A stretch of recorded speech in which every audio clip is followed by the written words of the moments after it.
ہمارے ملک میں رمضان المبارک میں الوداعی جمعے کو بہت زیادہ اہمیت دی جاتی ہے، اور لوگ اس میں نیا کپڑا بھی سلاتے ہیں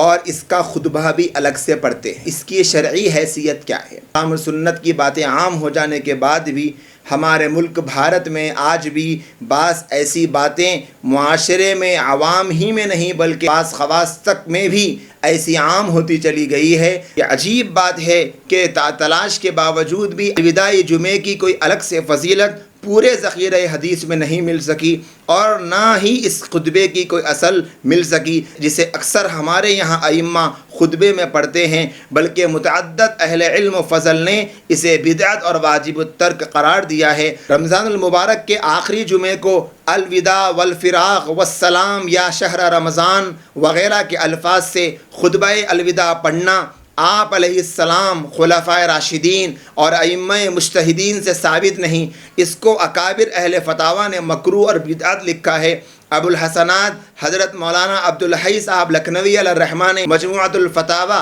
اور خلاصۃ الفتاوی کے حاشیے میں، اور مولانا رشید احمد گنگوہی علیہ الرحمہ نے فتاوی رشیدیہ میں، اور حضرت تھانوی علیہ الرحمہ نے امداد الفتاوی میں، اور مفتی عزیز الرحمہ علیہ الرحمہ نے فتاوی دارالعلوم میں، اور مفتی محمود الحسن صاحب نے فتاوی محمودیہ میں، اور مفتی شفیع صاحب نے امداد المفتیین میں بدعت اور مکروہ لکھا ہے۔ اس لیے اس جمعے کی الگ سے کوئی فضیلت سمجھنا غلط ہے، اور اس قسم کے خطبے کو چھوڑنا ضروری ہے، اور اس پیغام کو جہاں تک ہو سکے، جس قدر ہو سکے، جتنا ہو سکے، جتنی عوام تک ہو سکے، زیادہ سے زیادہ پھیلانے کی ضرورت ہے۔ اس لیے کہ الوداع جمعے کے نام پر اب جو کچھ ہمارے معاشرے میں ہو رہا ہے، اس دن کو ایک مخصوص رنگ دیا جا رہا، اس دن ایک مخصوص طریقے کا خطبہ پڑھا جاتا، اس دن مخصوص طریقے پر الوداعی کلام پڑھا جاتا، ایک ایسا محسوس کروایا جاتا ہے اب رمضان کو ہم الوداع کر رہے ہیں۔ یقیناً رمضان کا الوداع ہونا یہ ہر انسان کے لیے غم کی بات ہے، لیکن ہر وہ صاحب ایمان جس نے رمضان کو ایسے گزارا جیسے گزارنا چاہیے تھا، یا تو اس اعلیٰ درجے پہ گزارا جو مطلوب ہے، اتنی تو ہمتیں نہیں تو کم سے کم اتنا تو گزارا کہ عام دنوں کے مقابلے میں رمضان میں اس کی زندگی میں کافی فرق نظر آ رہا تھا۔ اللہ سے تعلق کی کیفیت کو محسوس کیا، تقوی کو محسوس کیا، گناہوں پر توبہ کی، ندامت کے آنسو بہائے، نبی کی محبت اس کے سینے میں بھر گئی اور آقا کے عشق میں وہ جھوم گیا، درود کے نذرانے اسے پڑھنے کی توفیق مل گئی، ذکر و اذکار کے پڑھنے کا اس کو موقع مل گیا۔ اس رمضان کے مبارک مہینے میں اس نے تہجد پڑھ لی، اللہ کے سامنے رو لیا، گڑ گڑا لیا، اور رمضان کی مبارک راتوں میں اللہ کے سامنے عبادت کر کے خود کو مغفرت کا بھکاری بنا کر مغفرت کا تحفہ لینے کی امید باندھ لیا۔ ایسے کتنے کام رمضان کے مہینے میں کر لیا، قرآن سے اپنا رشتہ جوڑ لیا۔ تو ایسے اعمال کو کرنے کے بعد انسان کو یہ غم تو ہے کہ رمضان گزر رہا، لیکن اس کے ساتھ اللہ کی ذات عالی پر یہ یقین کامل ہونا چاہیے۔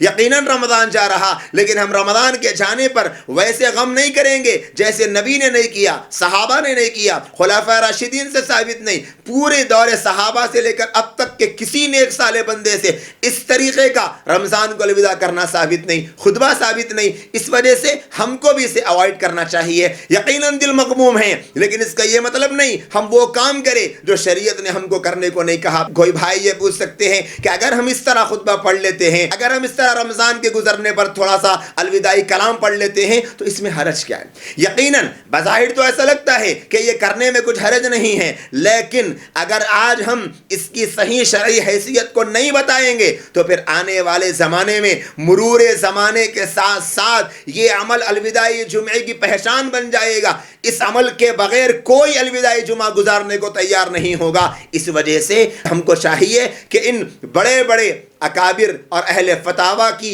فتووں کی روشنی میں ہم سب کو شریعت کو صحیح طرح سے سمجھنے کی کوشش کرنے کی ضرورت ہے، اور الوداعی جمعے کے سلسلے میں جو کچھ پھیلا ہوا ہے عام جمعوں کی طرح یہ بھی ایک جمعہ ہے، ہر جمعہ قابل احترام، یہ جمعہ بھی قابل احترام، ہر جمعہ مغفرت کی گھڑی اپنے اندر رکھتا ہے، قبولیت دعا کی گھڑیاں اس کے اندر موجود ہے، یہ جمعہ کے اندر بھی موجود ہوتی ہے۔ لہٰذا اس جمعے کو الگ کر کے جس طرح معاشرے میں رنگ دیا جا رہا، اس سے مجھ کو، آپ کو پورے معاشرے کو بچانا ہے، تاکہ ہمارا یہ دین جو ہمارے نبی علیہ الصلوۃ والسلام نے ہم تک بڑی قربانیوں سے پہنچایا ہے، یہ دین ایسے ہی محفوظ رہے جیسے نبی علیہ الصلوۃ والسلام نے اس کو ہم تک پہنچانے کی محنتیں کی تھی۔ اللہ پاک سے دعا ہے اللہ پوری امت مسلمہ کو توفیق عمل نصیب فرمائے، آمین۔ وآخر دعوانا ان الحمد للہ رب